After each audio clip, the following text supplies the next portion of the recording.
El siguiente espacio es un programa de opinión. Clasificación A, apto para todo público.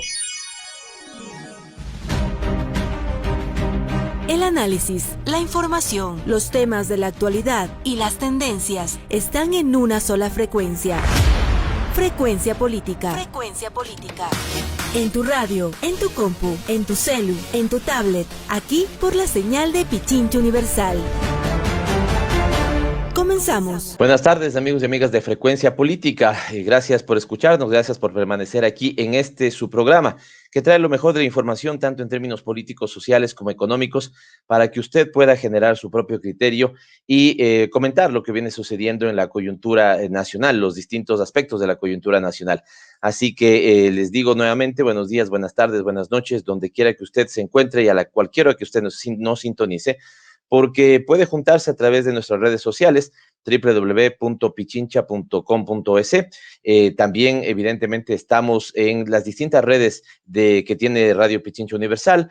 Nos puede seguir también en tiempo real por nuestra cuenta de Twitter, Pavel Muñoz, Pavel ML, y los domingos a las 9:30 de la noche, el reprise que hacemos de este programa en nuestra cuenta de Pavel Muñoz, asambleísta. En este mismo momento, si usted está dirigiéndose a su casa, está escuchando seguramente la radio, lo hace por la 95.3 de FM para Quito, 94.5 para el resto de la provincia de Pichincha, sobre todo los cantones del noroccidente de la provincia de Pichincha. E insistirles de lo contentos que estamos de poder hacer este programa una vez más con ustedes este miércoles 24 de marzo de 2021. Faltan 17 días para que se den las elecciones de segunda vuelta electoral. Yo creo que el país tiene mucha expectativa de poder elegir, digamos, la opción de su preferencia, pero fundamentalmente tiene ya la necesidad, la ansiedad de que este gobierno termine su mandato, de que por favor dejen de destrozar al país. Y me voy a decir, voy a explicar por qué digo esto, ¿no es cierto? Porque lo que hemos visto en las últimas horas vuelve a ser absolutamente desastroso y nos indigna. Ya sabemos que hay un grado superlativo de indignación. Ya habíamos llegado, creo que en algunas ocasiones hasta el tope, pero ahora tenemos claridad de que hay un grado superlativo de indignación, y este es el que está atravesando en este mismo momento la sociedad ecuatoriana.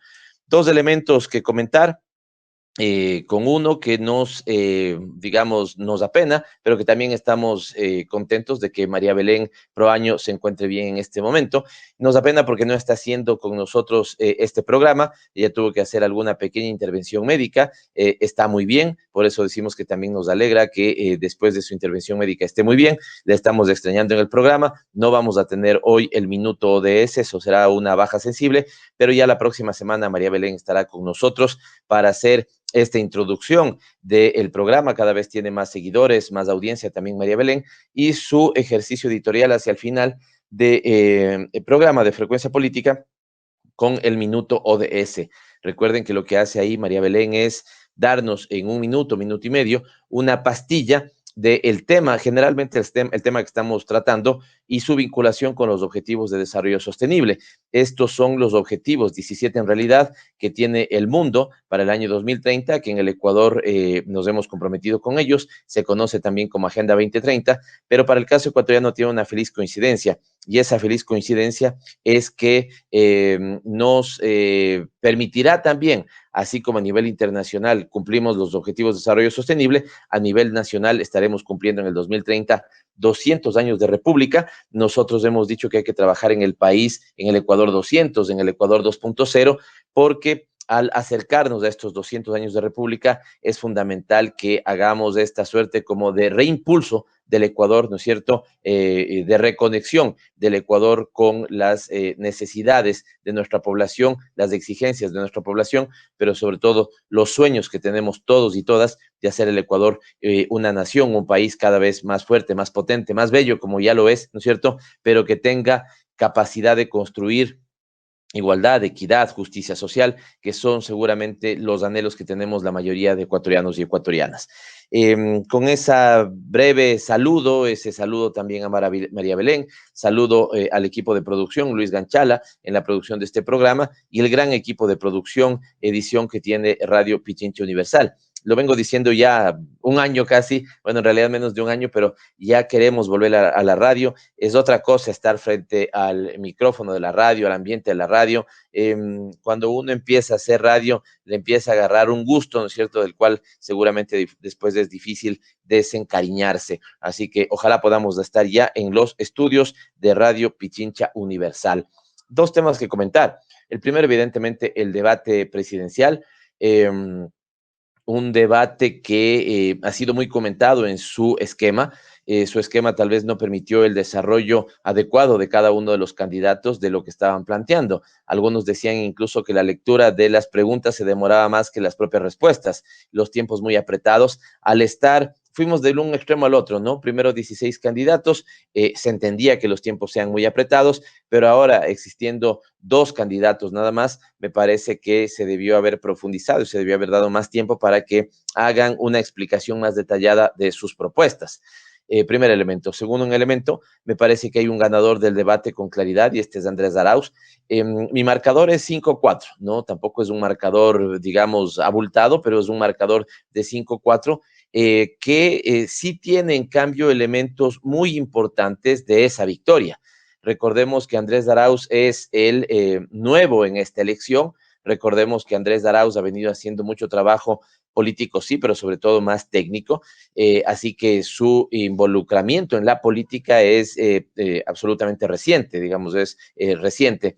Tanto así que sectores de la prensa lo calificaron como el perfecto desconocido al inicio de, o cuando se había anunciado su candidatura.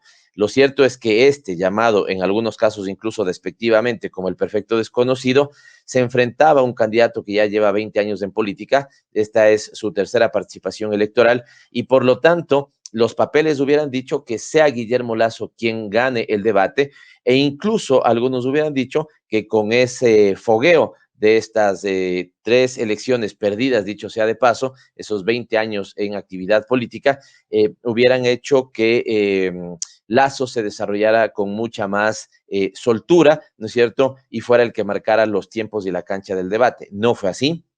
Andrés Arauz me parece que empieza golpeando, ya saben ustedes también que el que golpea primero golpea 2 veces, y lo descoloca completamente en la parte económica. Le hace además una pregunta de la cual nunca pudo darle la respuesta al país, y es si usted tuviera en la una mano que tomar una decisión que favorezca al país y en la otra mano tomar una decisión que favorezca a su sector privado, a su banco, digamos, a los sectores que usted representa, en este caso particularmente su banco, ¿qué es lo que haría? Y llegamos a tener un silencio, ¿no es cierto?, que duró 1 hora y media y más. Vamos, ya es día miércoles, el debate fue el día domingo, con este silencio de que no supo responder si privilegiaría los intereses del país. Andrés Arauz en ese momento le puso además un ejemplo concreto, que es el hecho de que hace pocas semanas, ¿no es cierto?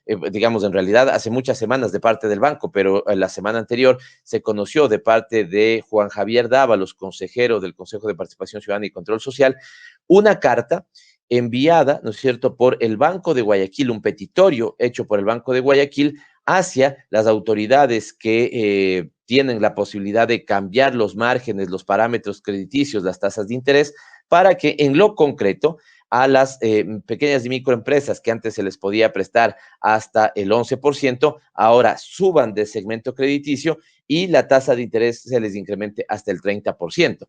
Así que eso de decir con la una mano, ¿no es cierto?, que quiero apostar por los intereses nacionales, pero por la otra tener un comportamiento corporativo para exigirle al Estado, además, dicho sea de paso, un Estado al que lo critican, pero que no dudan, ¿no es cierto?, en sacarle su provecho, ya sea decisiones económicas o ponerse la vacuna, ahí está presente, ¿no es cierto? Entonces me parece que Andrés Arauz fue fuerte en eso.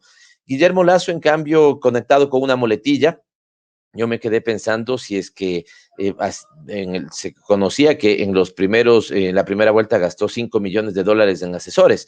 Bueno, si $5 millones también lo está gastando ahora para que le den una frase, yo le podía hacer esa frase, digamos, absolutamente gratis además, pero es un tema de haberse quedado en las muletillas, en las rimas, ¿no es cierto? Y en cambio Andrés Arauz haber marcado el planteamiento de los temas, los debates, las cosas a debatir. Esto, ¿no es cierto?, de Andrés mientras otra vez, que terminó siendo además sobreutilizado, me parece que en unos 2 primeros momentos tal vez le daban el efecto que él quería, pero después la sobreutilización, después la claridad que se le vio al país, de algunas ciudades sobre todo, que empezaron a poner algunas lonas, algo así, significa que siempre pensaron el debate ahí, no hablarle a la ciudadanía, y esto es lo que debería hacerse, sino más bien hablarle, digamos, hacer una estrategia de marketing electoral. Su asesor es un experto en ese sentido, pero yo creo que tenemos una sociedad más madura. Primero, la pregunta, ¿quiénes vieron el debate? Y segundo, los que vieron seguramente tienen una posición más madura para dejarse encandilar, digamos, con una rima, ¿no es cierto?, mientras el candidato Arauz fue poniendo propuestas. Para cerrar, comento lo otro, y es las vergonzosas declaraciones del día de ayer del presidente de la República, ¿no? Creíamos que teníamos un plan de vacunación, al menos así lo vimos, o al menos así lo retrataban, lo recreaban, lo reportaban los medios de comunicación. ¡Qué barbaridad! El presidente de la República, jefe de Estado, principal de la función ejecutiva, jefe, por lo tanto, de todos los ministros mediocres que tiene, él, ¿no es cierto?, debía, pues, evidentemente saber si había o no había un plan de vacunación. Ahora dice que él creía que sí había sabido porque él vio eso en un noticiero. Por Dios, señor presidente, póngase ya al talante de gobernar este país. ¿Cómo es que usted se entera de las cosas por los noticieros? ¿Cómo es que usted se entera de las cosas por los medios de comunicación? Indignante. Y como si fuera poco, nos dice que entonces en un fin de semana el nuevo ministro ya hizo un nuevo plan de vacunación, un plan de vacunación para 18 millones de ecuatorianos, de hecho en un fin de semana. Por Dios, por eso lo que vemos es que tienen algunos sinvergüenzas poniéndose de manera VIP la vacuna, y la gente que hemos visto ahora sí que necesita 65 años para arriba haciendo filas desde las 4 de la mañana para que puedan ser vacunados. Indignante.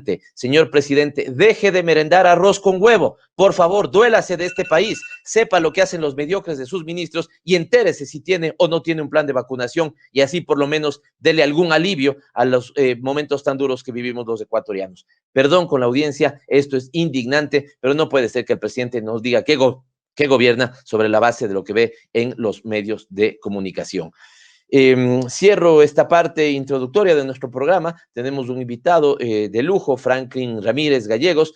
Él es sociólogo, profesor universitario, doctor en sociología, sobre todo trabaja el tema de sociología política, profesor de la Facultad Latinoamericana de Ciencias Sociales, un investigador además latinoamericano que siempre está presente como invitado en algunas universidades tanto de América Latina como de Europa, y con él vamos a hacer una lectura del momento político, pero sobre todo que nos cuente también cómo él vio el debate presidencial y qué pistas les da a ustedes para que podamos hacer una mejor lectura de lo que vimos el día domingo. El abrazo de siempre, estamos en Frecuencia Política y nos vamos con nuestro segmento Dialogando con. Los protagonistas de la información aquí en nuestra cabina, en Frecuencia Política. Dialogando con. Muchísimas gracias por mantenerse aquí con nosotros en Frecuencia Política. Iniciamos nuestro segmento Dialogando con, y los habíamos dicho, Franklin Ramírez Gallegos está con nosotros, sociólogo ecuatoriano. Comenté ya algo de su trayectoria,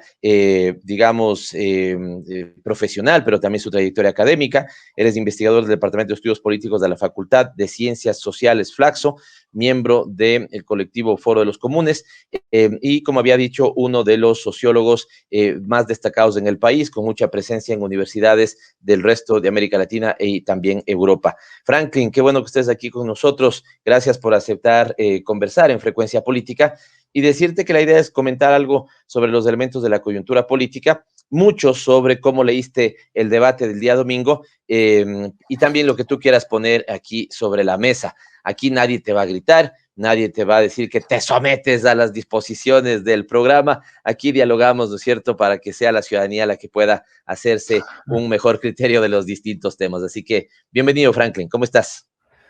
Muchas gracias, Pavel. Muy a gusto con la invitación y dispuesto a tener una conversación que espero sea de interés para la ciudadanía en este momento fundamental del país. Muchísimas gracias.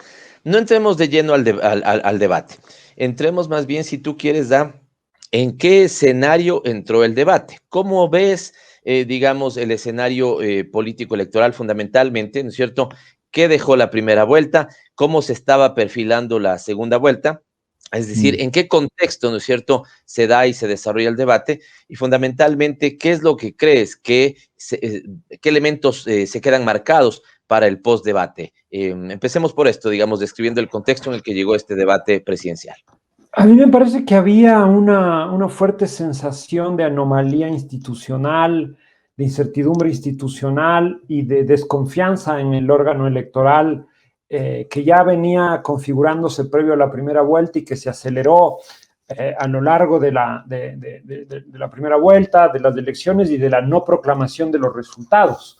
Me parece que se radicalizaron o se aceleraron las tesis sobre golpes institucionales, sobre fraude, sobre salidas ad hoc en medio de un escenario bastante crispado, editorialistas hablando de la intervención de las Fuerzas Armadas. Hemos estado, no creo que esa cuestión se haya cerrado, pero me parece que bajó de su punto más alto, de una suerte de anormalidad institucional, de perturbación democrática, y yo tengo la impresión que en medio de todo eso no sabíamos quiénes iban a ir al balotaje exactamente, y el debate entró como quizás a normalizar un poco la competencia política en el marco de una deliberación pública que me parece a mí, con todos los límites del formato y del propio intercambio entre los candidatos, que es un ejercicio saludable para la democracia, ¿no?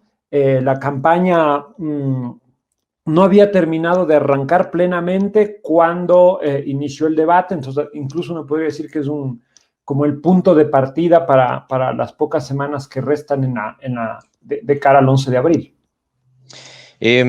Sobre todo esto, ¿no? El debate como un punto de partida, aunque eso quiero tomarlo después, porque efectivamente daba la sensación que la campaña no estaba existiendo, más bien después del debate, ¿no es cierto?, termina como siendo la banderada, digamos, el banderazo, ¿no es cierto?, de inicio de la carrera. Pero antes, Franklin, también, socialmente, ¿qué? Porque me parece que ahí también tenemos, yo decía que hemos encontrado un grado superlativo de indignación, ¿no? El tema de las vacunas VIP, esta lógica de perversa además, ¿no? Los más feroces críticos de la intervención estatal, los que desprestigian y reniegan de lo público, los primeros en la fila para ir a vacunarse. En ese sentido, la sociedad ecuatoriana leyó el debate, tenía expectativas sobre encontrar ahí algunas respuestas, o ya es una cosa, es un ruido adicional digamos, en un ambiente donde va habiendo una suerte como de descomposición social, institucional muy importante. Sí, es muy pertinente la pregunta, porque efectivamente entre la primera y la segunda vuelta hemos visto la radicalización de un escenario de descomposición institucional con un nivel de padecimiento, sufrimiento e indignación enorme en la ciudadanía, sobre todo respecto a la cuestión de cómo el gobierno ha tratado el tema de la pandemia y esa distribución particularista, patrimonialista, prebendialista de las vacunas. Entonces, de algún modo, el escenario, el estado de ánimo entre la primera y la segunda vuelta luce cambiado, ¿no? Es como que si ha habido una velocidad de la dinámica social y política, las denuncias de fraude, Lasso con Yacu dándose la mano, después peleándose, en medio de eso todos estos escándalos de las vacunas, renuncias de los ministros, ¿no? Una escena de descomposición como no habíamos visto. Pero en ese nivel ahí, digamos, hay dos cosas que resaltar. Por un lado, en otro país, quizás en otras condiciones donde no hubiera unas elecciones, esa rabia podría generar un nivel de estallido, de movilización colectiva, o al menos de una multiplicidad de focos de protesta, pero lo que vimos es que la ciudadanía acudió a votar como masivamente a pesar de la pandemia, ¿no? No esperábamos quienes estudiamos esos niveles de participación, pero es como que la salida institucional, el voto y la transición están constituyéndose como una válvula de escape, ¿no? La gente está contando los días, las horas, los minutos para que se acabe el gobierno de Lenin Moreno, y en ese sentido es fundamental que la realización de las elecciones se den a mayores condiciones de normalidad, de transparencia, de capacidad de control popular. Y me parece que el interés que ya suscitó el debate en primera vuelta y ahora tienen que ver con eso, ¿no? Como que la única vía, sea para la dirección que fuere, pasa por el pronunciamiento popular en las urnas. Ya vimos con la tasa de participación en primera vuelta Normalmente en segunda vuelta sube los niveles de participación, o sea, estamos ante un gesto cívico-político fundamental de la ciudadanía que le está apostando a la democracia, y las instituciones y los actores políticos no pueden fallar ahora ante eso, porque ahí sí veríamos una olla de presión tremenda a nivel de la sociedad y del Estado. Interesante punto, porque efectivamente hay quienes se preguntan, bueno, ¿qué está pasando? ¿Por qué esta sociedad no termina de explotar? Digamos, ¿por qué no termina de canalizar esa indignación a mecanismos de protesta, presencia en las calles, lo que fuera? Y claro, las elecciones, lo hemos dicho también en este programa, terminan siendo la verdadera vacuna democrática, ¿no es cierto?, para el país. Nos tocó hacerlo en 2 dosis, ¿no es cierto? Y la segunda será el 11 de abril. Y como bien dice Franklin Ramírez, seguramente es eso lo que explica que las elecciones se terminen convirtiendo en esa válvula de escape para canalizar esta indignación ciudadana en más bien deseos de que esto ya, de que la pesadilla se acabe, que las elecciones se den y que, digamos, todo pueda, que el 25 de mayo haya un nuevo gobierno al frente. Algo medio conectado con esto, Franklin, pero ya entrando en materia del debate. Yo tengo un post en mi cuenta de Twitter, todavía lo he dejado, digamos, anclado para que sea el primero que se ve, porque hasta que no tengamos las elecciones de segunda vuelta, ¿no es cierto?, voy a mantener eso, porque advertía yo en un ejercicio editorial si podía pasar lo mismo que en Bolivia, ¿no es cierto?, y mi respuesta en ese momento era que sí.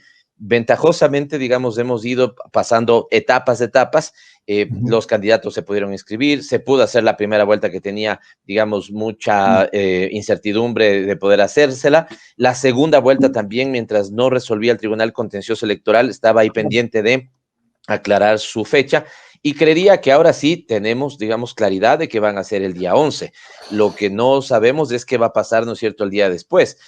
¿Será que el candidato, será que nuevamente quien no resulte favorecido con digamos, el voto popular, acuse al otro de fraude? Le pondrán nuevamente a la sociedad ecuatoriana en esta lógica de no aceptar los resultados, sino denuncias sobre transparencia del proceso. Todavía tengo ahí algunas dudas, pero no sé si quieras comentar algo de eso. Y si no, entrando en materia, el debate, de cara al contexto incluso que estamos hablando, el debate, ¿cómo crees que fue visto y leído? Primero, ¿tienes alguna información de si es mucha la gente que vio el debate o no? Segundo, si tienes alguna información, si la gente entonces ve el debate también con este deseo de poder ver qué es lo que se está proponiendo para que esta vacuna democrática pueda ser mejor abordada de parte de los electores, o no. ¿Cómo ves lo del debate ya?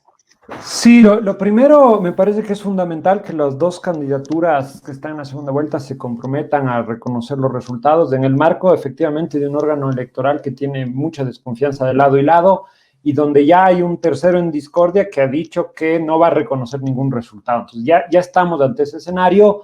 El señor Lasso en 2017 hizo una jugada de desconocimiento de los resultados electorales. Esperemos que eso no se vuelva a repetir en medio de este nivel de padecimiento social. Una puesta en duda de las instituciones puede ser una invitación a mayores niveles de beligerancia política.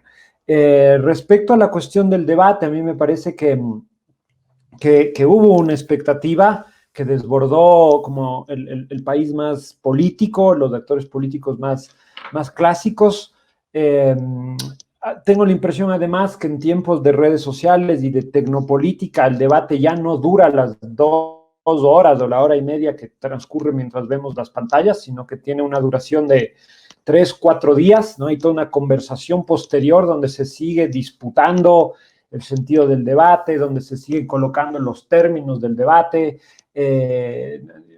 donde se siguen posteando imágenes claves, conceptos. Estamos viendo que todavía se libra en estos días la batalla por significar ese debate y por colocar a los candidatos en algún nivel de su posicionamiento político.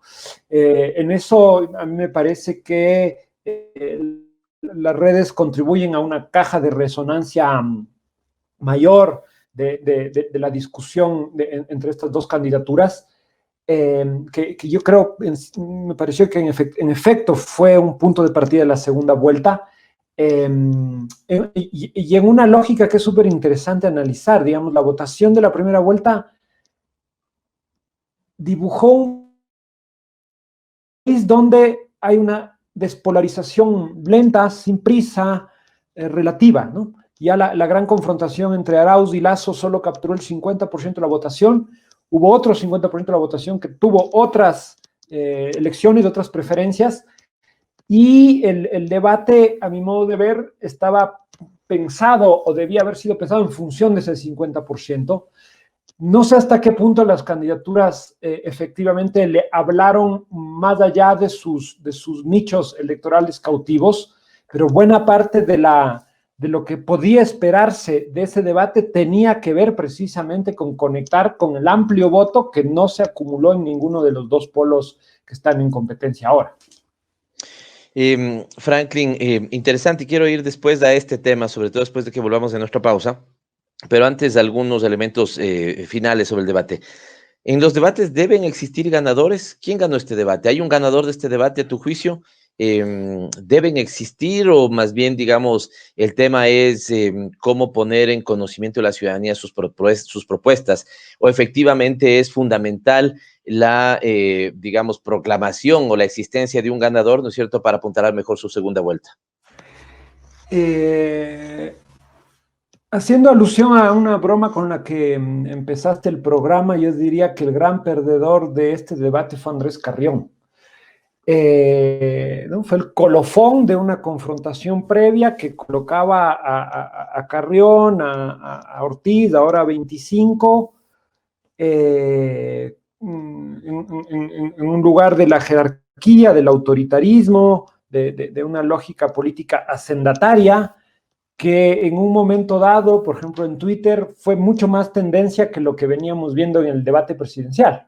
Entonces, parece esto un poco absurdo, pero de algún modo toda esa confrontación intensa que hubo entre Arauz y Lasso terminó sellándose en esa suerte de carajazo de Carrión autoritario, que es el signo con que las élites se han posicionado en estos años con toda la fuerza por encima del voto popular, de las instituciones, y con una mirada absolutamente despreciativa de las grandes mayorías. Después, efectivamente, fue un cierre trágico que le hizo flaco favor a Lasso. En el debate, a mi modo de ver, la cosa fue mucho más tensionada, fue mucho más reñida, fue un pugilato intenso. Yo tengo la impresión que Guillermo Lasso no fue a posicionar su agenda.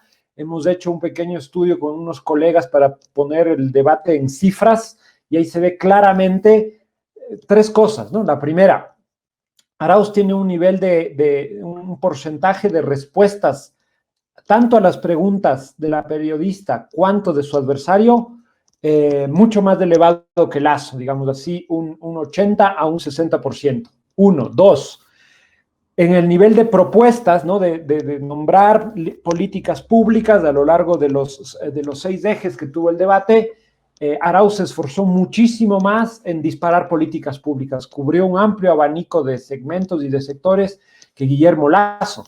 Por ejemplo, en el caso de la salud pública, o sea, en las propuestas de salud en el segmento segundo, Arauz nombró 12 líneas de agenda de gobierno, Lasso solo 2. Cuando pasaron a hablar de educación, ahí casi las cosas se igualaron. Arauz nombró 13 líneas de política, Lasso 11. Tenemos los detalles, vamos a divulgar más adelante, pero donde se inversa esta cuestión es en la tercera dimensión de nuestro análisis, que es el tema de lo que yo llamo la disposición confrontacional o el nivel de ataque y contraataque de las dos candidaturas. Ahí, finalmente, yo había sentido que Lasso estuvo más a la defensiva, pero al construir esta data, observamos que Lasso vino precisamente a plantear líneas de ataque claras de Arauz. No fue su intención responder y meterse en el intercambio dialógico, no fue su intención proponer agenda pública, sino que fue de algún modo a ensuciar a su adversario, a repetir frases que lo golpeen, y tuvo una capacidad de ataque y de contraataque bastante intensa, sobre todo en el último tramo del debate. Ahí Arauz no pudo siempre reaccionar, aunque eso no signifique que no haya también atacado con dureza a su adversario. Entonces ahí tenemos dos estrategias, ¿no? Arauz jugando al debate para proponer políticas y Lasso llegando al debate para no hablar de políticas, sino para hablar de su adversario y desgastarlo en el marco de algo que me parece una estrategia de más largo plazo, si se puede decir, de aquí hacia el final de la campaña. Me voy a ir a una corta pausa, pero tengo que hacer este comentario en relación a lo que dijiste también. Efectivamente, me parece bien esta idea o este comentario que haces sobre el gran perdedor del debate es Andrés Carrión.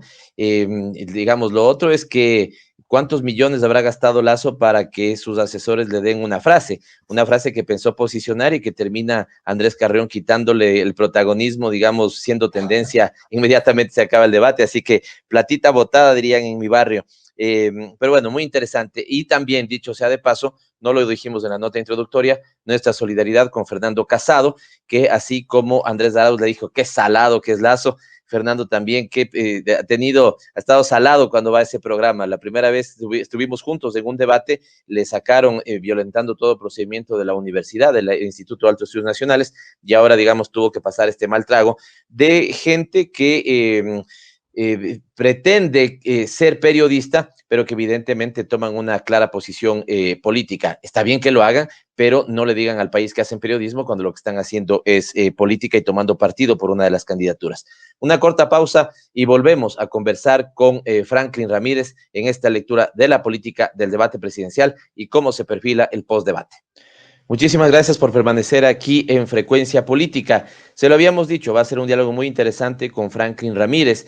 Y espero que esto sea una primicia, así lo quiero entender, Franklin. ¿Por qué? Porque has planteado, o sea, digamos, es válido, legítimo, interesante que todos quieran hacer su propia lectura del debate y son las apreciaciones que puede tener Juan, que puede tener María, que puede tener Pedro sobre cómo leyeron el debate. Pero señalaste sobre un esfuerzo con algunos colegas, decías, de poderle dar, si quieres, algo de objetividad, si cabe así, es como poner algún número que devele, ¿no es cierto?, quién efectivamente logró posicionar mejor sus ideas o quién se dedicó a posicionar mejor sus ideas. Ahí a ver si entonces nos comentas algunas de estas cosas. Señalaste al menos dos. Claro, porque esto es importante. La gente se pregunta, mucha gente se pregunta, pero no contesta, pero le están preguntando y no contesta. Entonces han hecho un esfuerzo, dices ustedes, de poder decir, a ver, sí, ¿se dedicaron a contestar o no se dedicaron a contestar? Y la segunda, no están planteando propuestas y también estás planteando ahí alguna data, algún dato, ¿no es cierto?, para decir quién puso más propuestas sobre la mesa, quién no. ¿Qué nos comentas de esto, Franklin? Sí, en efecto, hicimos un ejercicio de experimental, metodológico, para traducir el intercambio discursivo que supone un debate a ciertas cifras que permitan dar mayor objetividad al análisis y entender las estrategias que los actores políticos implementaron el día domingo en este debate. Entonces, hay tres niveles de análisis. La primera es como la disposición al diálogo. ¿Fueron a debatir, a intercambiar efectivamente o no? Y acá tenemos esta lámina que tiene que ver con los 5 ejes del debate: economía, empleo, salud, democracia, Estado, educación, relaciones internacionales, e incluso agregamos esa sección de preguntas y repreguntas entre los dos candidatos. Y acá vemos la curva, ¿no? Lasso está en amarillo, Arauz está en rojo. Entonces vemos que claramente el nivel de respuestas de Lasso es menor, nítidamente menor al de Andrés Arauz. En el eje de democracia y Estado prácticamente solo respondió Lasso respondió solo 2 de cada 10 preguntas que se le hicieron. Después, que es como súper importante y que fue el eje de la estrategia de Arauz, tiene que ver con cuántas tratamos de cuantificar, ¿no?, a través de cuando usaron verbos en infinitivo para plantear las políticas públicas, ¿no? En economía y empleo, 5 cada uno, se diferenciaron mucho en salud. Andrés Arauz planteó 12, Lasso 2, se tendieron a igualar en el segmento de educación, igual en el de relaciones internacionales, e incluso Andrés Arauz, en el momento de las preguntas y repreguntas, utilizó ese espacio para plantear otra propuesta. Hay una diferencia como también marcada en relación a esta cuestión. Y la tercera tiene que ver con el nivel de ataque y contraataque, ¿no?, que era claramente esta idea de que no, los políticos solo están discutiendo y confrontando. Un poco se ve aquí que el debate sí fue eso también, ¿no? Los dos candidatos tuvieron la guardia muy alta y tiraron golpes permanentemente, pero vemos, por ejemplo, en el eje de democracia y Estado, Lasso fue mucho más incisivo que Arauz. Después, en el eje de relaciones internacionales, igual. Y en las repreguntas, acá esto no se ve bien, pero Lasso no solo atacó, sino también tuvo capacidad de contraatacar las ofensivas de Andrés Arauz.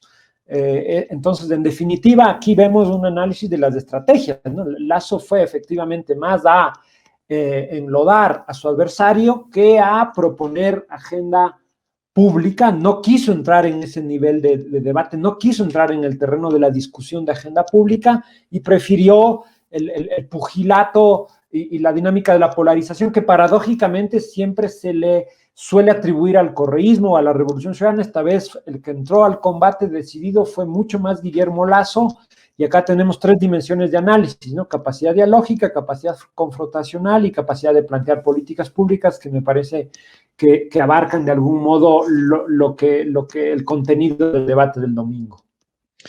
Muy interesante esto, Franklin, porque, claro, insisto, cualquiera tiene su apreciación y está muy bien que la tenga. A mí me parece que, pero esto le da un poco de, si quieres, al menos a mí me confirma la apreciación que tuve.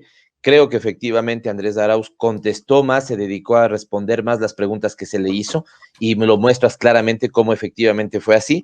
Creo que Andrés Arauz puso más elementos de política pública, más propuestas de política pública en el debate, y se ve que en todos los ejes que se toparon hizo esto. Y claro, me quedé con la sensación de que Lasso fue más al ataque, y evidentemente habla de las estrategias entonces con las que se abordó el debate. Uno, queriendo ir a atacar, queriendo posicionar, insisto, una frase de rima a la que incluso terminó él mismo desgastándola, y otro, ¿no es cierto?, comprometiéndose más con las reglas y las pautas dadas por los organizadores del debate para hablarle a su ciudadanía. De todas maneras, coincido contigo, Franklin. No hubo, y me hubiera gustado de parte de los candidatos, particularmente de Arauz, ¿no es cierto?, un señalamiento más explícito respecto a, ver, voy a hablarle a quienes no votaron por mí, por A, por B, por C. Es decir, me parece, y bien lo decías, ¿no es cierto?, que siguieron hablándole al 50% de la votación que de alguna u otra manera ya se había tomado una postura en la primera vuelta, ¿no es cierto?, sea por Arauz, sea por Lasso. Y esta segunda, yo creo que Arauz sí hace un esfuerzo por hablarle, pero creo que debió haber sido explícito ese esfuerzo. A ustedes que no votaron por mí, por tal o cual razón, ¿no es cierto?, les digo que, porque hay un señalamiento, no sé si estuviste pendiente de eso, donde, por ejemplo, al sector indígena, ¿no es cierto?, a ese voto que podría estar en los pueblos, nacionalidades, digamos, o cercano a las posiciones que tuvo Yacu, le habló claramente, le dijo: me comprometo con la Minga por la vida, es decir, básicamente dijo, hago mía la propuesta de Yacu. Dijo que le iba a dedicar mucho tiempo. Además, cuando le plantean este tema de independencia de funciones, sí o no, el tipo dice sí, pero mi señalamiento principal es construir con mis hermanas y hermanos de los pueblos y las nacionalidades el reto, abordar el reto del Estado plurinacional. ¿Se lee así, se entiende así, o faltó explicitar más a quién estaba hablando, Franklin? Me parece que fue nítida la diferencia entre Arauz y Lasso respecto a esa cuestión, ¿no? Respecto a la cuestión de la plurinacionalidad, de los derechos de pueblos y nacionalidades. Arauz trató de posicionar varias veces, de hecho en el segmento último de preguntas y repreguntas volvió a relanzar esta cuestión del Estado plurinacional. Hacia el final habló del gobierno paritario para también entrar a la cuestión de género y la representación de las mujeres en el Estado. Hubo un esfuerzo en este sentido. A mi modo de ver, como Lasso no entró en los debates, no pudo desarrollar. Un gran problema del debate fue que los dos actores soltaron varias líneas de política, pero sin poder explicar el cómo, sin detallar, ¿no? Fueron como cuestiones muy generales, y quizás eso da la sensación de que no fueron lo suficientemente contundentes con respecto a determinados temas. Entonces son como menciones muy rápidas en el marco de un formato que efectivamente no funcionó, ¿no? Yo creo que el modo en que se plantearon las preguntas permitía a los candidatos ser evasivos, y precisamente Lasso jugó a eso, ¿no? En cada pregunta 10 temas, entonces cada uno agarraba lo que podía y lo demás evadía. Me parece de todos modos que Arauz hizo un esfuerzo por por nombrar a los actores con los cuales está procurando ampliar la cancha política. De todos modos, dada la centralidad del voto de Yacu y dada la sospecha que me imagino que tiene la campaña de Arauz y la del propio Lasso de que ese es un voto como mucho más renuente a la derecha, yo sí tuve la impresión que el tema ambiental fue trabajado con muy bajo perfil, cuestiones como la educación bilingüe intercultural o la justicia indígena, que son de suma importancia para el movimiento, no fueron mencionadas. Hubo unos guiños de ojo hacia esa agenda, pero el tiempo que el debate dedicó a esto quizás no fue suficiente para asentar el mensaje. Yo creo que esto es algo que Arauz, si lo tiene en el centro de su agenda, en efecto debería insistir en los próximos días y semanas. Es un mensaje fundamental de cara a diferenciarse del gobierno de Rafael Correa, que tuvo límites en la relación con las organizaciones, en el tratamiento de las instituciones que históricamente habían conquistado los movimientos, los gremios, los sindicatos. Ahí me parece que hay que remarcar con mucha fuerza las diferencias con Correa. Es otro momento de la política ecuatoriana, es otro momento de la gestión estatal. No hay condiciones para que un gobierno como el de Correa pueda repetirse en el caso de Arauz. Me parece que es fundamental entender que esas condiciones diferencian cualquier posibilidad de que Andrés Arauz sea una mera réplica de Correa. Me parece que hay que discutir mucho más de esto en el análisis y que las semanas que restan pueden ser claves para que Arauz posicione cuestiones que evidencien que hay renovación en la Revolución Ciudadana, que efectivamente estamos ante una Revolución Ciudadana 2.0 y que no es pura continuidad de lo que ya fue, que es algo que varias veces Lasso trató de increparle a lo largo del debate. Coincido contigo, Franklin, y siento que también, bueno, ahí a veces el propio formato, como lo has señalado, ¿no? Para poder ser más explícito en algunas propuestas, también, digamos,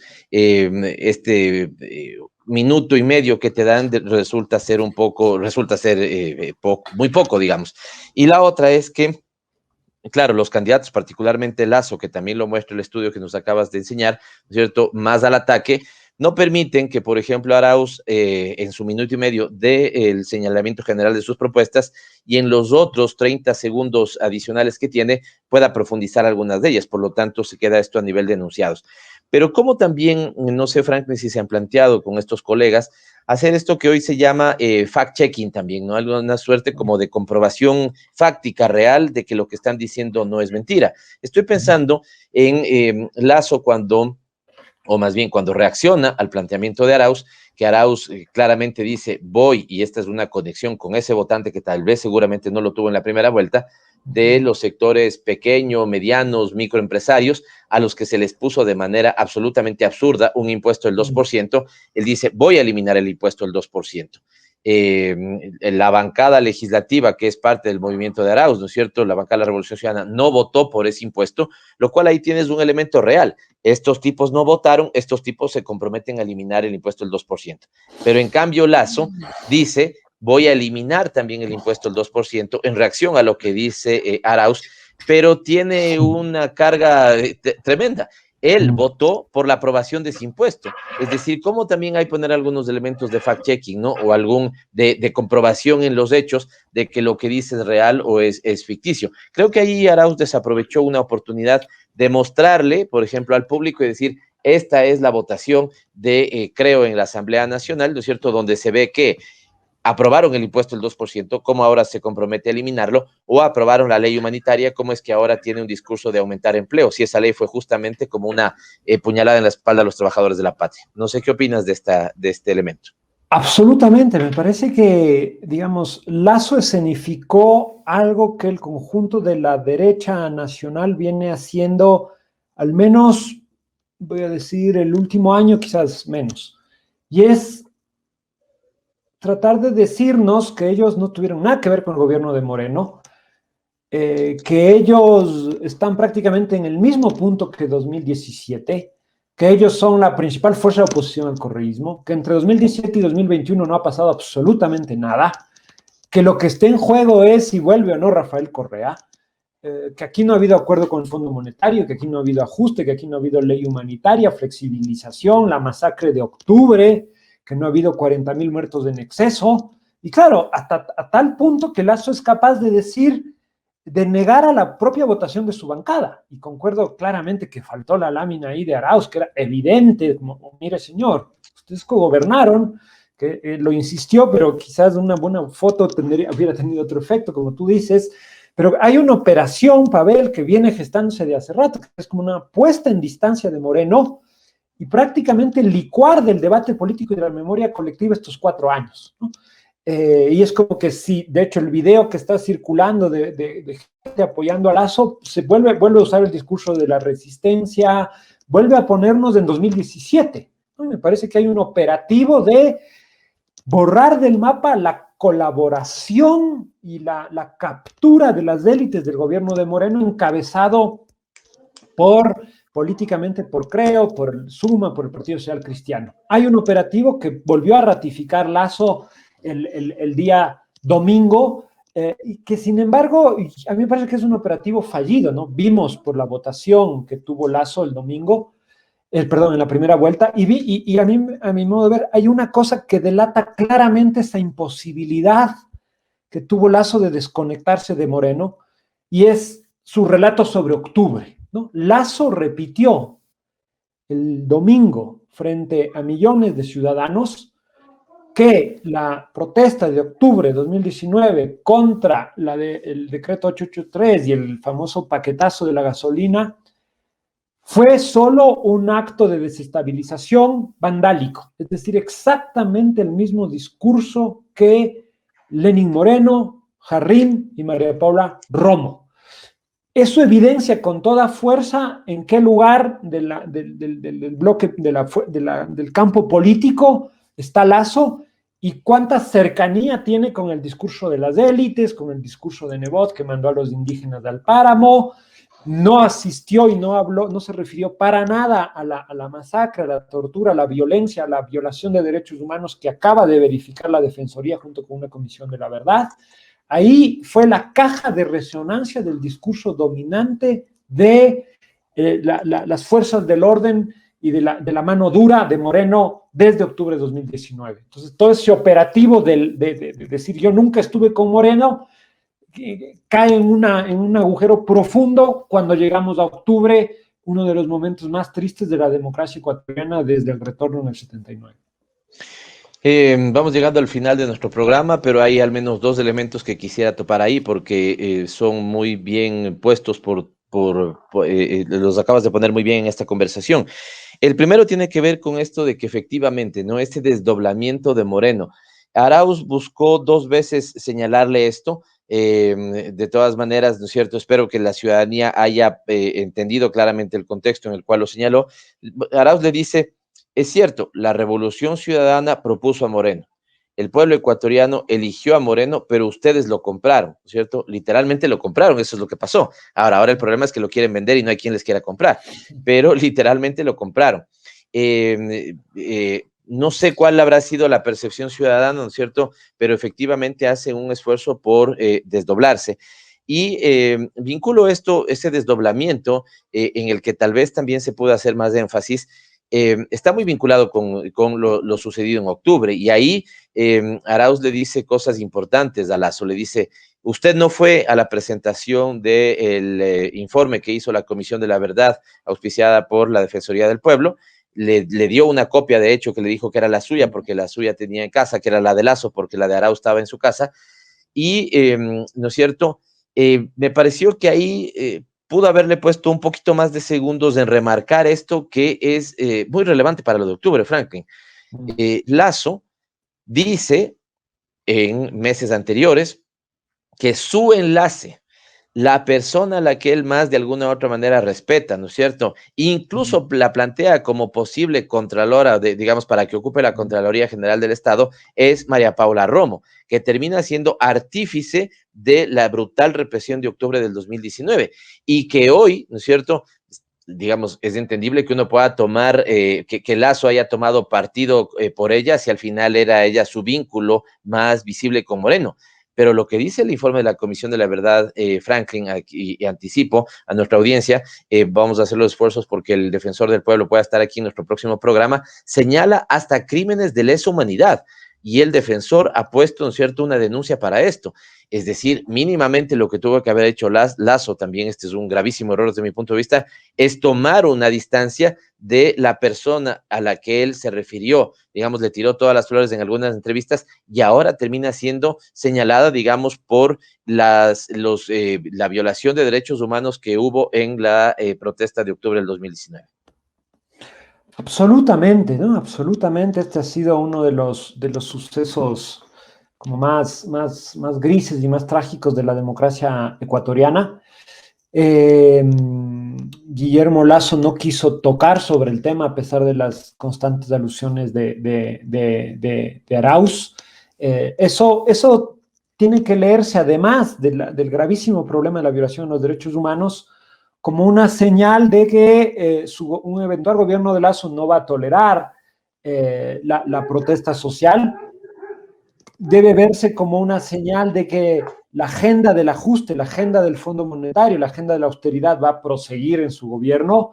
Debe verse como una señal de la distancia del bloque de Creo con las dinámicas del campo popular, de las organizaciones sociales, con las reivindicaciones que han planteado en el marco de este ajuste, y claramente como un desconocimiento del lugar de la Defensoría del Pueblo, de una Comisión de la Verdad, de la necesidad de una reparación, de la necesidad de restaurar esa herida largamente abierta en el país. Y es bastante paradójico que en la primera vuelta, cuando estaba incluso Yacu Pérez ahí, en el debate de la primera vuelta no se tocó octubre y ahora haya salido con toda la fuerza. Me parece que efectivamente en el marco de esta operación de olvidar todo lo que sucedió con Moreno, o más bien dicho, de desprenderse de toda su participación con el gobierno de Moreno, ellos creían que octubre estaba enterrado y paradójicamente este gesto promovido por la Defensoría del Pueblo vuelve a plantear el evento de octubre como un clivaje que está muy fresco en la memoria, sobre todo los sectores populares de este país. Me parece que ahí efectivamente Lasso se puso un tiro en el pie y no tuvo capacidad de reacción frente a este suceso. Una última pregunta que me la acabas de poner ahora que estamos conversando estos temas y que es mucho más fresca en el tiempo. Estábamos hablando del debate que fue el día domingo, pero esta pregunta que te voy a hacer es producto del día de ayer martes. ¿Es consistente, Franklin, en ese sentido que Pachacutic opte por el voto nulo frente a un candidato que, como nos muestran los datos, Lasso no propone, no hace propuestas, número uno? Número dos, no contesta las preguntas del debate. Número tres, de lo poco que contesta, da clara muestra de que vamos hacia un capitalismo especulativo. Él representa eso. Te digo, y esto me parece lamentable, ¿no? Porque hasta hagamos diferencias entre un capitalismo productivo y un capitalismo especulativo. El capitalismo productivo pone a trabajar las empresas, pone a trabajar las microempresas, pone crédito barato para que éstas puedan producir. Digamos, el proceso de acumulación, por último, se da sobre la base de la generación de empleo. El proceso especulativo de Lasso es poner 100 en el banco para que mañana sin ningún esfuerzo se hagan 120. Es decir, es el peor de los capitalismos, ¿no es cierto?, que tiene el mundo actual. Y finalmente, incluso vuelve a referirse a lo de octubre, ¿no es cierto?, como deseos de desestabilización. ¿Es consistente en este sentido que Pachacutic llame al voto nulo cuando, insisto, y lo pongo nuevamente en resumido, Lasso no propone, Lasso no contesta, Lasso representa el capitalismo especulativo y Lasso incluso vuelve a ver lo de octubre como desestabilización? ¿Tiene sentido? O sea, es consistente en el sentido de que Pachacutic durante la última década ha tomado distancia del correísmo, de la Revolución Ciudadana. Es consistente de algún modo en el sentido de que el Pachacutic ha tenido votaciones, sobre todo en el legislativo, más cercanas o cercanas a las políticas, a la política económica del gobierno.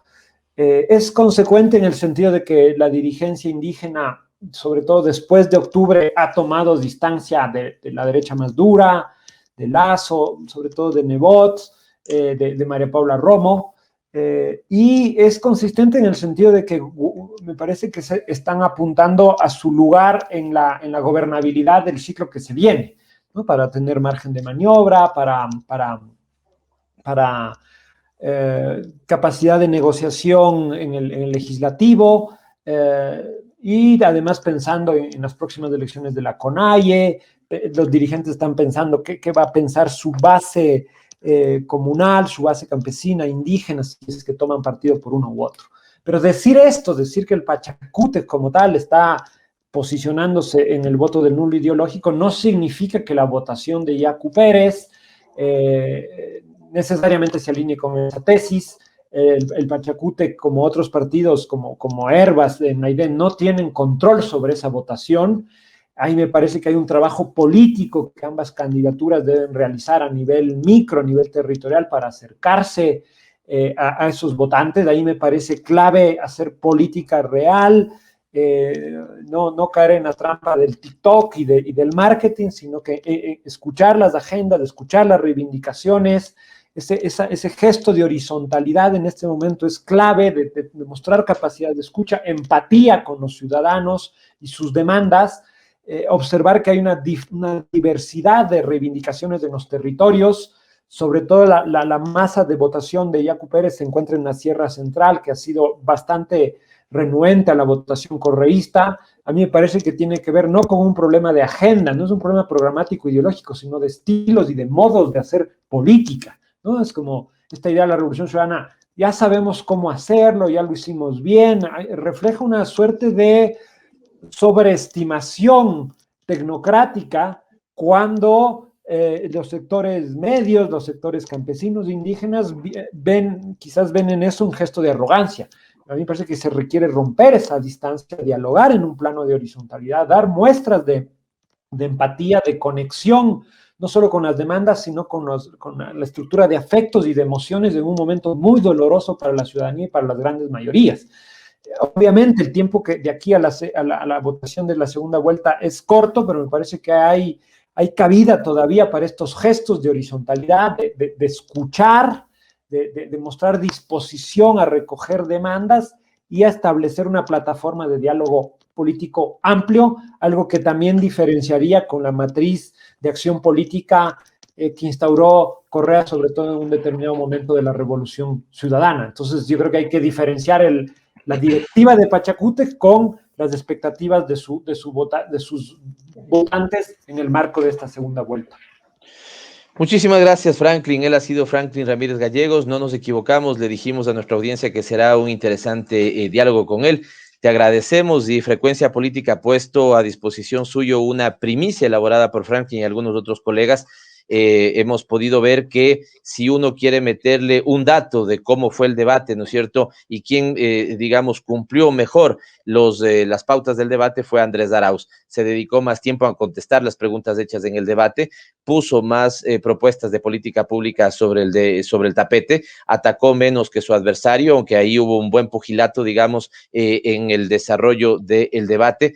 Y estos esfuerzos por construir y poner, digamos, para los días que quedan, 17 días quedan de la campaña, estos ejercicios, estos guiños con la votación que no tuvo esta muestra de horizontalidad, me parece que lo empieza a mostrar su campaña. Los ecuatorianos, ¿no es cierto?, ansiosos de ponernos la segunda dosis de la vacuna democrática el 11 de abril, poder votar por las preferencias que tengamos y que definitivamente, ¿no es cierto?, este señor que no se entera si había un plan de vacunación o no, este señor que no es capaz de tomar, digamos, en serio la administración del Estado, particularmente la función ejecutiva, pueda ya ser reemplazado democráticamente. Muchísimas gracias, Franklin, te mandamos un fuerte abrazo, un abrazo para los tuyos. Le decimos a la audiencia que María Belén Proaño está en recuperación de una pequeña intervención médica de la cual está muy bien. Le mandamos un fuerte abrazo también a ella. No tendremos el minuto de ese, con lo cual, con tu despedida de la mía, Franklin, nos vemos en Frecuencia Política el próximo miércoles. Muchas gracias por la invitación. Espero que sea útil para la reflexión y en el marco de este momento clave para el país y buena suerte con el programa hasta otra ocasión. Seguro que sí. Gracias, Franklin. Y el reprise, no se olvide, el día domingo, 9:30 de la noche, por la cuenta de Facebook Live, Pavel Muñoz, asambleísta. Chau, chau. Nos vemos la próxima semana. Gracias por acompañarnos. Aquí termina Frecuencia Política. Hasta la próxima semana.